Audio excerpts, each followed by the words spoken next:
Hey guys, what's up? Jacob Farendorf here with another YouTube video. In today's video, what I'm going to talk about is how you can go ahead and flip properties with little to no money.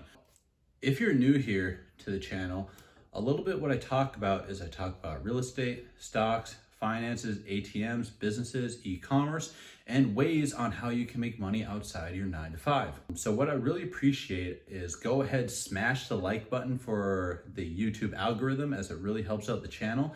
And if you do find some content out of it, go ahead and click subscribe. Subscribing is 100% free, and you can always subscribe later. Now, without further ado, let's go ahead and get into the video. So the method that I'm talking about on flipping properties with little to no money down is called wholesaling real estate. So what wholesaling real estate is it's actually the act of getting a property, a distressed property, under contract and actually flipping it to a cash buyer. The benefit of this is you actually use little to no money. You don't have to use credit, and you're using other people's money to make money. And that right there, my friends, is one of the hacks on how that you can get wealthy through real estate. The first step on wholesaling is you actually want to go ahead and find a good deal. There's all sorts of different ways on how that you can find a good deal, right? You can go ahead onto Redfin, Zillow, Craigslist. You can find it on the MLS. If I was you, I would go ahead and actually look for a realtor, right? A realtor on how to find and acquire these properties. I personally do have a realtor, right? They send me actually about 8 to 10 properties per day on ones that are distressed or very low value homes. Typically what you want to do is you want to get a property for 65% of the value or less. One of my favorite methods for actually finding a house is actually called driving for dollars. When you drive for dollars, basically what you're doing is you're driving into neighborhoods and you're looking to your left, looking to your right, and you actually want to find properties that are actually out of place, such as, a lot of tall grass growing. Maybe it needs a new roof. Hopefully, you're not flipping stuff that needs a new roof. But anyways, you get my point. Beat up properties that stick out. And by the way, don't feel like you can't go into an area that's more of a rich neighborhood, because sometimes when you're there, you'll find a diamond in the rough. And that just means that you can just flip it for more money. The second thing that you want to do when you're actually wholesaling houses and flipping real estate is you want to run the numbers. You want to make sure that it's actually a good deal. So how you do that is you want to see how much it's going to cost to fix it. What are the comps? Maybe you're looking for a house that's like 2 bedroom, 1 bathroom. Well, what are 2 bedrooms, 1 bathrooms? What's the after repair value of in the area? You want to pull up multiple comps for that. Now, once you find out what a good deal would be, so 65% of the after repair value, you're going to want to leave a little bit of meat on the bone per se when it actually comes to the investor. Because if there's no profit for the investor, typically what they're going to do is they're not going to want to go ahead and get the deal. Okay. So once you find the property, you run the numbers, the next step that you want to do is you want to go ahead and make the offer.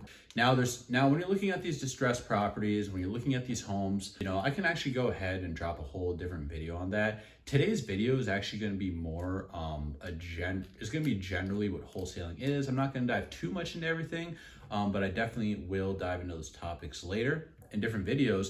But definitely, like, when it comes to it, you want to call the owner. You want to call the owner of the house. When you're calling the owner of the house, you want to ask them, in-depth question. What's the kitchen looking like? When's the last inspection done? How does the living room look? Right? You want to make sure that you're asking all these questions, so that way you have an idea of what you're getting. Before you go ahead and do the offer, I would highly encourage if you actually walk the house. If you walk the house, you'll be able to get a first glance perspective on what you're looking at. If you're flipping deals virtually, you don't even have to look at the house. You can actually go ahead and just look at pictures, because you can 100% flip houses virtually. Now, I would definitely recommend that for more of the advanced flippers, things like that. So for today's sake of the video, I would definitely recommend that you first stay within your local area, so that way you get a good perspective of what you're doing.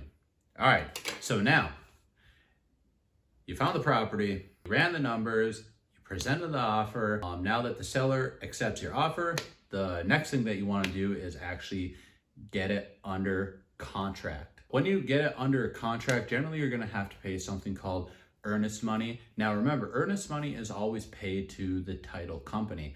So the inspection contingency, what that lets you do is be able to back out of the deal just in case something comes up, or if you're not able to find your cash buyer. You got the agreement, right? Basically, the name of the game is you're actually going to flip that contract to an investor. How you can find the investors, again, there's all sorts of different ways. You can look on Facebook, you can look on Craigslist, you can look on Redfin, Zillow, all sorts of different ways. If you got personal connections, how to find the investor. So how you assign it to them is you want to do something called an assignment contract, right? You assign it to them. So now that you got the contract from the seller, you got your assignment contract, what you do is you go ahead, you submit them to the title company, and the title company actually takes care of everything for you. So what happens in the end is the seller gets paid by the investor, and you pocket the little bit of extra money as the wholesaling fee. Could be $4,000, and I've even seen aggressive numbers such as $22,000 per flip. It could be $10, $500, $1,000. So typically when you're dealing with people that's just private party, I mean, a lot of times you're gonna have to put down very little money as earnest money, okay?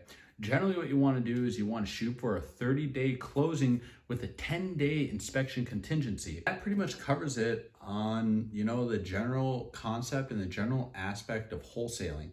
Now, what I'm gonna do is I'm gonna go ahead and I'm gonna drop, you know, more detailed videos on each topic. And when it comes to wholesaling, there are hundreds and hundreds and hundreds of videos I could do, but this was just more of a general guideline. But anyways, guys, if you actually found value during this video, go ahead and smash the like button, go ahead, hit subscribe, and I will see you on the next YouTube video. Peace.